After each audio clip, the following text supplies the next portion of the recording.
Bihar live 7 खबर की तह तक। जिस राम राज की बात पिछले 500 सालों से की जा रही थी, जिस राम राज की बात नरेंद्र मोदी सरकार शुरुआती दिनों से बीजेपी का मुख्य मतलब कह सकते हैं कि सफलता के रूप में राम राज की स्थापना करना था, अब राम राज की स्थापना भारत देश में होना है।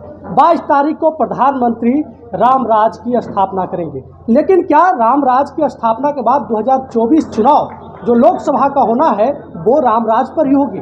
इसी पर बात करने के लिए हमारे साथ मौजूद हैं बीजेपी के गया शिक्षक एमएलसी जीवन कुमार। सर, स्वागत है आपका। सबसे पहले कि जिस बात को लेकर बीजेपी शुरुआती दिनों से चुनाव लड़ती रही है, राम की स्थापना होगी, राम आएंगे, अब राम आ रहे हैं, सबसे पहले क्या कहना चाहेंगे? राम सबसे पहले तो हम आपके चैनल को धन्यवाद देना चाहते हैं कि आप लोगों ने इस मुद्दा को उठाया, और इसमें एक बात बताते हैं कि ये राजनीति से इसका कोई लेना देना नहीं है। जो कार्यक्रम वहाँ पर तय हो रहा है और जो तय हुआ है उसका राजनीति से कोई लेना देना नहीं है, लेकिन लोग इसको राजनीति से जोड़ने का प्रयास कर रहे हैं। वो एक अलग मुद्दा है। हमारी एक लंबी सांस्कृतिक लड़ाई लड़ी गई, वो 500 वर्ष से अधिक लड़ाई लड़ी गई, उसको वहाँ पर हमारे ईश्वर को स्थापित करने के लिए, हमारे ईश्वर का जो मतलब कि स्थान था, जैसे हर लोग का अपना स्थान होता है, हर धर्म का। जैसे अब देखिए, अब क्रिश्चियंस की बात करें तो उनका अपना कहीं स्थान है। अब आप पंजाबियों की बात करें तो वो अमृतसर में वो मानते हैं। तो कहीं ना कहीं हमारा जो पूरा हिंदू लोग हैं और पूरे दुनिया के हिंदू लोग हैं, उनका भी ईश्वर का कहीं ना कहीं कोई सेंटर तो है, और वो सेंटर अयोध्या है। और अयोध्या में जब श्री राम का प्रतिष्ठापन हो रहा है वहाँ पे, तो इसको राजनीति से जोड़ने का कोई मतलब नहीं है। ये तो हमारे आस्था का विषय है। लंबे समय तक हम लोग इस बात का इंतजार करते रहे हैं कि हमारे राम का स्थापना वहाँ पर कब होगा, और जो विदेशी आक्रांता लोग हमारे संस्कृति को तोड़ने का प्रयास किए, हमारे मंदिरों को तोड़ने का प्रयास किए, और मंदिर को तोड़कर हमारी धरोहर को खत्म करने का प्रयास किया, हमारी विरासत को खत्म करने का प्रयास किए, उस विरासत को हम जिंदा करना चाहते हैं। और हमारे ईश्वर को तो हम मन में रखे हुए हैं, उनको स्थापना करके हम वहाँ पूजा करना चाहते हैं। तो इसको लोकसभा से जोड़ने का कोई मतलब नहीं बनता है। विपक्ष का कहना होता है कि ये सब कुछ जो है चुनाव के मद्देनजर बीजेपी करती है। देखिए, जब लड़ाई लड़ी गई और जब कोर्ट ने मतलब ऑर्डर दिया, ये कोर्ट के कई जजेस के बेंचेस ने जब ऑर्डर किया कि यहाँ पर भगवान राम के मंदिर थे और यहाँ पर उनकी स्थापना थी, यहाँ पर सब प्रमाण दिया गया, तो 500 सालों का एक लंबा प्रमाण का फेहरिस्त निकला। उन सब जगह से प्रमाण को वहाँ स्थापित किया गया, और तो जजों ने माना। उसमें मुस्लिम जज भी थे, उसमें हिंदू जज भी थे, और सब लोगों ने एक स्वर से माना कि नहीं, यहाँ पर सही में भगवान राम का स्थापना पहले से यहाँ पर है, और इसको तोड़ के यहाँ पर मस्जिद बनाया गया था। तो ये चीज़ को पूरा देश ने देखा, और वहाँ पर कौन सी राजनीतिक पार्टी की बात होती है? मैं एक बात आपको बताना चाहता हूँ कि जब 2 सुप्रीम कोर्ट के जज एक साथ बैठते हैं तो वहाँ लोकसभा को भी बाईपास करके अपना निर्णय देने की क्षमता रखते हैं, और वहाँ कई जजेस के बेंचेज ने वहाँ बैठ के फैसला दिया। तो वहाँ राजनीति से कोई लेना नहीं है। ये निश्चित रूप से मैं एक बात कहना चाहता हूँ कि भारतीय जनता पार्टी ने एक लंबी लड़ाई लड़ी है। उस कोर्ट की कार्रवाई में हमने अपना पूरा तन मन धन से अपना सब कुछ अर्पित किया है। उस लड़ाई को जीतने के लिए हमने पूरी ताकत लगाई है। तो क्यों नहीं? ये भारत की बात है, ये भारत की विरासत की बात है। आप जब इंडिया से बाहर जाते हैं तो अब लोग आपको भारतीय कहते हैं। ये नहीं कहते हैं कि आप जहानाबाद के हैं, ये नहीं कहते हैं कि आप जो है बिहार के हैं, सीधे कहते हैं कि भारतीय हैं। और यदि भारत में कोई गलत काम होता है तो कहते हैं भारतीय लोग गलत काम करते हैं, और यदि यहाँ कोई अच्छा काम होता है तो लोग कहते हैं भारतीय लोग अच्छा काम करते हैं। हमारी विरासत की पूरी दुनिया में धूम मचती है तो लोग कहते हैं भारतीय विरासत बहुत रिच है। तो ये कल्चर बड़ा रिच है वहाँ का। तो ये पूरा का पूरा जो है भारत की प्रतिष्ठा और भारत के मिट्टी से जुड़ा मामला है, हमारे आस्था से जुड़ा मामला है। बीजेपी के कार्यकर्ता जो है, कार्यसेवक लोग जो है, वो अक्षत लेकर घूम रहे हैं। जी, आप भी जो है अक्षत बांट रहे थे। जी, इस अक्षत के माध्यम से क्या संदेश? ये हमारा संदेश है। हम अक्षत बांट के और एक मतलब कि इन्विटेशन दे रहे हैं कि श्री राम मंदिर का स्थापना वहाँ पे जो है प्रतिष्ठापन का कार्य हो रहा है। आप भी चलिए अयोध्या में अपने ईश्वर का दर्शन के लिए। हम लोग बहुत लंबे समय से ललायित रहे हैं और वो समय पूरा हो गया हमारा। अब चलिए आप भी वहाँ दर्शन कीजिए। वो तो एक मतलब इन्विटेशन है वहाँ पर, और जाना चाहिए। और सब लोग मानते हैं धर्म को, सब लोग कहीं इस मंदिर में, कहीं उस मंदिर में जाते हैं, अपने हर घरों में पूजा करते हैं, अगरबत्ती जलाते हैं। तो निश्चित रूप से कहीं ना कहीं मन में तो है, और इसलिए हम लोग जो है हर जगह जाकर जो है इन्विटेशन देने का काम कर रहे हैं। तेजस्वी यादव जो बिहार के उप मुख्यमंत्री हैं, वो एक सभा को संबोधित करते हुए कह रहे थे कि अगर आपकी तबीयत खराब होगी तो आप राम मंदिर जाएंगे या हॉस्पिटल जाएंगे, पैर टूटेगा तो कहाँ जाएंगे, पढ़ने के लिए कहाँ जाएंगे? देखिए, मैं तेजस्वी यादव से पूछना चाहता हूँ कि जब आपके पोता पोती का जब मुंडन करवाया जा रहा था तो आप कहाँ गए थे? आपको तो हॉस्पिटल में जाकर मुंडन करवाना चाहिए था वहाँ पर, वहाँ अच्छे डॉक्टर होते हैं, कहीं हल्का सा स्क्रैच लग गया, अब ब्लड आ गया तो अच्छा से इलाज करेंगे। लेकिन आप तो बालाजी के मंदिर गए थे ना, तिरुपति मंदिर गए थे ना, और आपके पिताजी साष्टांग दंडवत करके भगवान से आशीर्वाद मांग रहे थे कि इसके मुंडन के बाद जो है तेजस्वी जी को चीफ मिनिस्टर का बनाने का रास्ता साफ कर दीजिए, क्योंकि लंबे समय से हमारे ही जीवन काल में तेजस्वी जी सीएम बन जाए। तो आप जाके वहाँ पर मतलब मन्नत मांग रहे थे, तो कहीं ना कहीं आपको भी ये मन में ये है कि भगवान हैं और वही सब कुछ है, सुपर पावर है और वही सब कुछ कर रहे हैं यहाँ पर।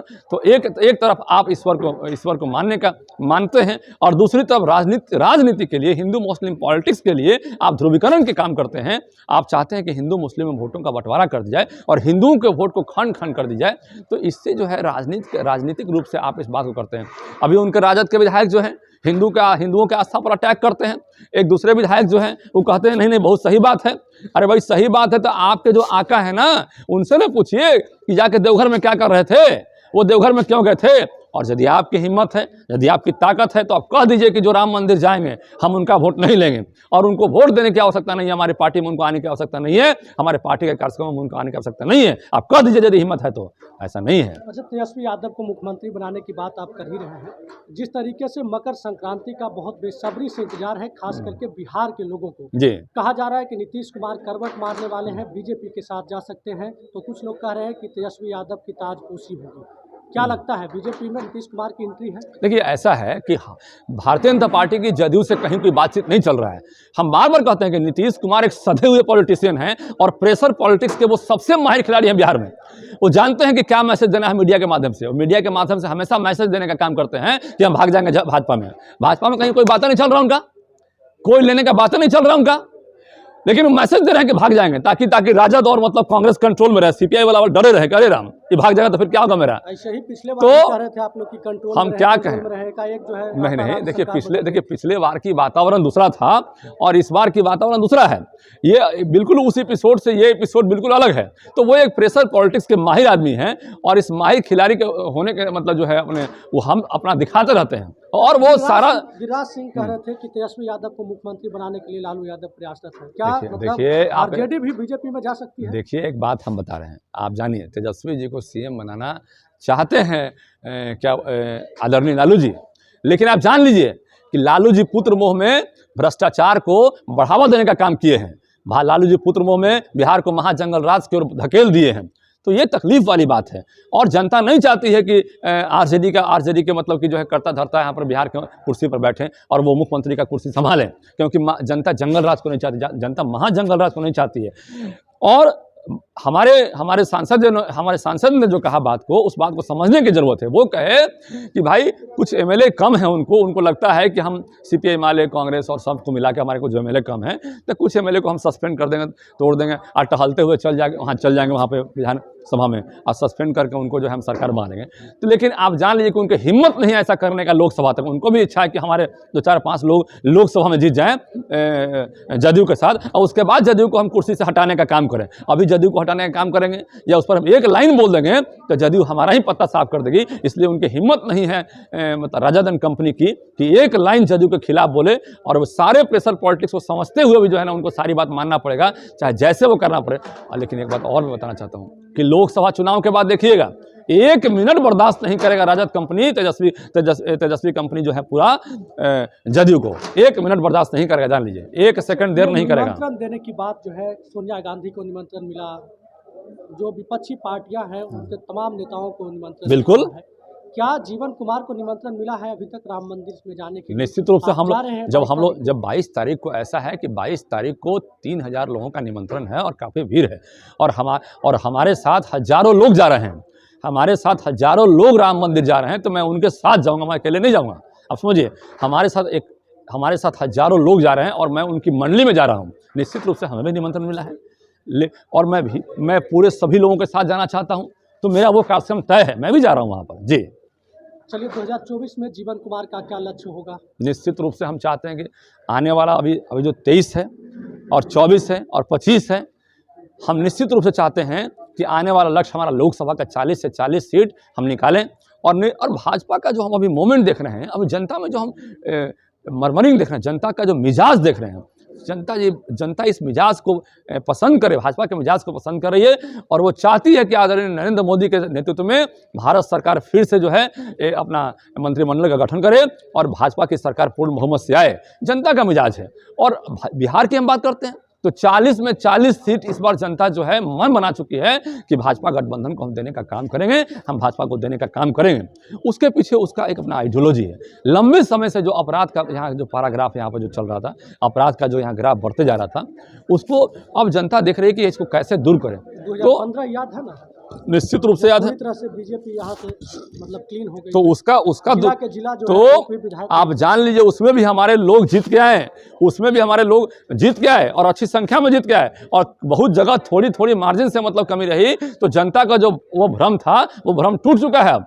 और इस बार जो है जनता पूरी तरह जो है अब राजद का सफाया कर देगी और अन्य पार्टियों का जो भाजपा गठबंधन से दूर है उसका पूरी तरह सफाया करके निश्चित रूप से अपराध मुक्त सरकार बनाना चाहती है। बिहार की कुर्सी पर उसको बैठाना चाहती है जो अपराध मुक्त की बात करे, अपराधियों को जो संरक्षण देने की नहीं संरक्षण देने की बात करे, अपराध और बिहार को विकास के पटल पर बहुत आगे ले जाने की बात करे, गरीबों के साथ न्याय की बात करे। अभी देखा नहीं आपने, अभी जो घटना घटी है दानापुर के पास में, वो खगौल के पास में, अब दलितों के साथ अत्याचार हो रहा है। आपको दलितों का वोट चाहिए, आज दलितों के साथ गैंग रेप हो रहा है वहाँ पे, ना वो भी नाबालिग के साथ गैंग रेप हो रहा है। आप उसमें कोई कार्रवाई नहीं कर रहे हैं। आप उसमें कार्रवाई क्यों नहीं करते भाई? आप डरते क्यों हैं कार्रवाई करने से? क्या मतलब है? तो आपको पता है कि वो लोग गैंग रेप में शामिल हैं जो आपके सरकार को बढ़ाने में आपको मदद कर रहे हैं, तो आप केवल इसके चलते आप उनको संरक्षण दीजिएगा। देखिए, गैंग रेप की बात आई तो बीएचयू भी आप याद कर लीजिए, लोग पूछ रहे हैं कि बुलडोजर कहाँ है। देखिए मैं बता रहा हूँ, वहाँ पर मैं बता रहा हूँ, ये कानून है और कानून अपना काम कर रही है। और जहाँ जहाँ मतलब कि सच्चाई का, कुछ लोग किसी को फंसाने के लिए भी काम करते हैं, लेकिन जब तक कानून उसको सच को सामने नहीं रखता है तब तक आप कोई कार्रवाई कैसे कर सकते हैं? लेकिन यहाँ तो सब कुछ आँख के सामने घटा है, सब लोग देख रहे हैं। वहाँ पर हत्या हो गई, वहाँ पर मर गए वहाँ पर। तो इस तरह की घटनाओं को प्रमोट सरकार को नहीं करना चाहिए। और बिहार में दलितों के साथ जो अत्याचार करने की बात हो रही है, दलितों पर जो है आप केवल वोट की बात करते हैं, जब उन पर अत्याचार होता है, उनके साथ दरिंदगी होती है, आप वहाँ खड़े नहीं होते। एक भी विधायक सांसद खड़े नहीं हो, जदयू के सांसद खड़े नहीं हो रहे हैं, एक भी विधायक खड़े नहीं हो रहे हैं। उनको क्या नहीं खड़ा होना चाहिए? केवल राजद के लोगों को वोट मांगना चाहिए केवल उनसे, अब वोट के लिए उनसे तरह तरह की बातें, गोल गोल बातें करनी चाहिए। ऐसा नहीं होना चाहिए। जान लीजिए, हर हाल में उनको खड़ा होकर वहां पर दोषियों को सजा दिलवानी चाहिए। इस तरह का कार्यक्रम उनको पीछे नहीं हटना चाहिए। हम सरकार से आग्रह करते हैं कि आप इस पर एक्शन लीजिए और दोषियों को सजा देने का काम करें आप। चलिए, बहुत बहुत धन्यवाद जीवन जी, आप समय निकाले। तो ये जीवन कुमार थे, गया शिक्षा के MLC हैं और इनका साफ कहना था कि रामराज की स्थापना हो रही है, लेकिन 2024 लोकसभा से इसका कोई मतलब नहीं है। लेकिन विपक्षी पार्टियां और सरकार, सब कोई, देश की जनता सब कोई जान रहा है कि लेना देना है या नहीं है। बहरहाल तेजस्वी यादव पर इन्होंने कटाक्ष करते हुए कहा कि अगर सब कुछ मेडिकल अस्पताल और स्कूल में ही होता है तो वो क्यों गए थे तिरुपति में अपना मुंडन कराने, बेटी का मुंडन कराने, और लालू यादव क्यों सष्टांग मार रहे थे नीतीश कुमार के सत्ता को उखाड़ने के लिए, तेजस्वी यादव को मुख्यमंत्री बनाने के लिए। अब देखना होगा कि आगे मकर संक्रांति के बाद क्या क्या बिहार की राजनीतिक परिवेश में होता है, क्योंकि बिहार में मकर संक्रांति का बहुत इंतजार हो रहा है, आम लोग भी इंतजार कर रहा है, तो वहीं पार्टियां भी इंतजार कर रही है। बहरहाल आप सभी दर्शकों का बहुत बहुत धन्यवाद। नमस्कार।